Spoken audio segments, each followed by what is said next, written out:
আমরা যখন প্রথম পাগলা এলাকায় আসি তখন অত্র এলাকায় অনেক পুকুর, জলাশয়,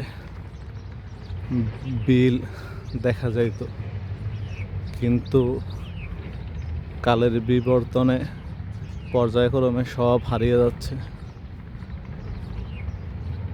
আমাদের ভবিষ্যৎ প্রজন্ম হয়তো জানবেই না যে এই এলাকায় একসময় এরকম প্রাকৃতিক সৌন্দর্য মণ্ডিত বিভিন্ন জায়গা, পুকুর, মাঠঘাট ছিল।